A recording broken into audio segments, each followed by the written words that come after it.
بسم الله الرحمن الرحيم.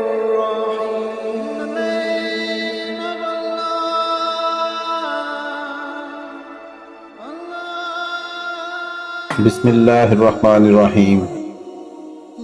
شروع اللہ کے نام سے جو بڑا مہربان اور نہایت رحم والا ہے. دوستو، آج کی ویڈیو میں ہم حضرت شعیب علیہ السلام کا قصہ بیان کریں گے. حضرت شعیب علیہ السلام اللہ کی طرف سے بھیجے ہوئے نبی تھے. آپ علیہ السلام مدین میں رہتے تھے. مدین کے بارے میں فرمایا گیا ہے کہ حضرت ابراہیم علیہ السلام کے ایک صاحبزادے جن کا نام مدیان تھا، ان کی اولاد اس شہر میں آباد ہو گئی، اس لیے اسے مدین کہا جاتا ہے. آپ بھیڑ بکریاں پالتے اور انہیں بیچ کر روزی کماتے تھے. آپ علیہ السلام اللہ کی عبادت میں دن رات مصروف رہتے، لوگوں میں تبلیغ کرتے. حضرت شعیب علیہ السلام کی قوم میں بہت سی برائیاں تھیں. وہ جھوٹ بولتے، لوگوں کا حق غصب کرتے، کمزوروں کا مال چھین کر اپنا پیٹ بھرتے، بتوں کی پوجا کرتے، زمین پر فساد برپا کرتے، ناپ تول میں کمی کرتے. جب کسی کو کوئی چیز دینا چاہتے تو کم دیتے، جب کسی سے کچھ لینا ہوتا تو زیادہ سے زیادہ وصول کرتے. اس گمراہ قوم کو راہ راست پر لانے کے لیے اللہ تعالیٰ نے حضرت شعیب علیہ السلام کو مبعوث فرمایا. آپ علیہ السلام لوگوں کو نیک عمل کرنے کی تلقین کرتے. جب کسی سے بات کرتے تو اچھے اور سلجھے ہوئے انداز میں کرتے. آپ جب واعظ و نصیحت کرتے تو اس طرح کرتے کہ معمولی سمجھ رکھنے والا بھی متاثر ہوئے بغیر نہیں رہتا. آپ فرماتے، انصاف سے کام لو، لوگوں کا دل نہ دکھاؤ، نہ کمزوروں پر ظلم کرو.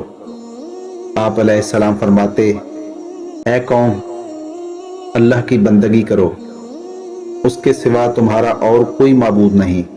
ناپ اور تول میں تم کو آسودہ دیکھنا چاہتا ہوں، میں آنے والے عذاب سے ڈراتا ہوں. قوم کے سردار آپ سے کہنے لگے کہ اے شعیب، مال ہمارا ہے، چاہے ہم تول میں کم کریں یا زیادہ، یہ ہماری مرضی ہے. تم کو ہمارے ناپ تول سے کیا کام؟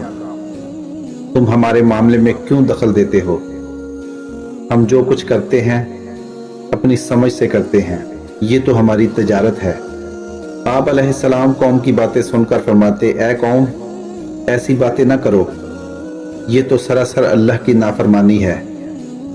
تم نے اللہ کی نافرمان قوموں کا حال تو سنا ہوگا کہ کس طرح ان پر اللہ کا عذاب نازل ہوا. قوم ہود، قوم نوح، قوم صالح، قوم لوط. قوم لوط کا گزرا ہوا زمانہ ہم سے دور نہیں ہے. یہ بات ہم سب جانتے ہیں کہ یہ قومیں کس طرح برباد ہوئیں. ان باتوں کا جواب دو. کیا ان قوموں نے سچائی کو نہیں ٹھکرایا تھا؟ کیا ان پر اللہ کا عذاب نہیں آیا تھا؟ اگر تم نے سچائی کو ٹھکرایا تو تم بھی پچھلی قوموں کی طرح عذاب میں گرفتار ہوگے.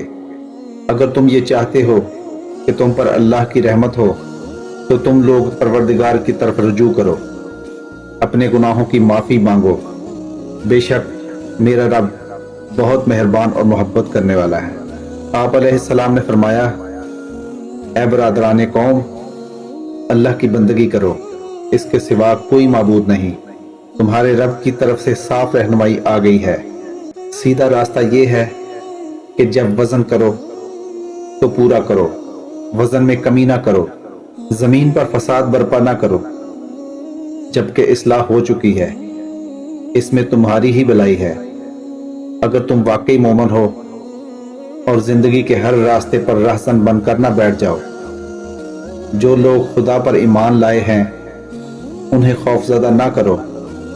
جو لوگ خدا کے راستے پر چلتے ہیں ان کو نہ روکو. حضرت شعیب علیہ السلام جن جن باتوں کی تبلیغ کرتے تھے اس سے یہ بات معلوم ہوتی ہے کہ شعیب علیہ السلام کی قوم تجارت پیشہ تھی. وہ تجارت میں بددیانتی کرتی تھی، ناپ تول میں کمی کرتی تھی. ان کی ان خرابیوں کو روکنے کے لیے اللہ تعالیٰ نے اس قوم کی طرف حضرت شعیب علیہ السلام کو مبعوث فرمایا. قوم کے سردار حضرت شعیب علیہ السلام کے دشمن بن گئے.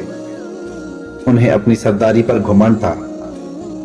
آپ علیہ السلام کی تبلیغ کے جواب میں سردار کہتے کہ ہم تجھے اور ان لوگوں کو جو تم پر ایمان لائے ہیں اپنی بستی سے نکال دیں گے۔ تم کو اور تم پر ایمان لانے والوں کو ہماری باتیں ماننا پڑیں گی۔ ہم جسے پوجتے ہیں تمہیں بھی پوجنا ہوگا، جو ہم کرتے ہیں تمہیں بھی کرنا ہوگا۔ حضرت شعیب علیہ السلام نے جواب دیا، کیا ہم سے زبردستی منوایا جائے گا؟ ہم تو اللہ کی طرف ہیں، ہمارے رب کا علم ہر چیز پر حاوی ہے۔ آپ علیہ السلام نے فرمایا، اے ہمارے رب، ہمارے اور ہماری قوم کے درمیان ٹھیک ٹھیک فیصلہ کرتے، اور تو بہتر فیصلہ کرنے والا ہے۔ لیکن حضرت شعیب علیہ السلام کی قوم نے راہ راست پر آنے سے انکار کر دیا۔ سردار آپس میں ایک دوسرے سے کہنے لگے کہ اگر ہم میں سے کوئی بھی شعیب کی پیروی کرے گا تو ہم برباد ہو جائیں گے۔ چنانچہ قوم نے آپ علیہ السلام کی باتوں کو جھٹلایا۔ حضرت شعیب علیہ السلام قوم کے رویے سے مایوس ہو گئے اور یہ کہتے ہوئے بستی سے نکل گئے کہ اے برادران قوم، میں نے اپنے رب کے پیغامات تم تک پہنچا دیے ہیں اور تمہاری خیر خواہی کا حق ادا کر دیا۔ اس کے بعد ان پر اللہ کا عذاب آیا، ایک دل دہلا دینے والی آفت نے آن لیا اور وہ اپنے گھروں میں اوندے پڑے کے پڑے رہ گئے۔ امید ہے آپ کو آج کی ویڈیو پسند آئی ہوگی۔ چینل کو لائک کریں، سبسکرائب کریں اور بیل آئیکن کا بٹن ضرور دبا دیں۔ اللہ تعالیٰ آپ کا حامی و ناصر ہو۔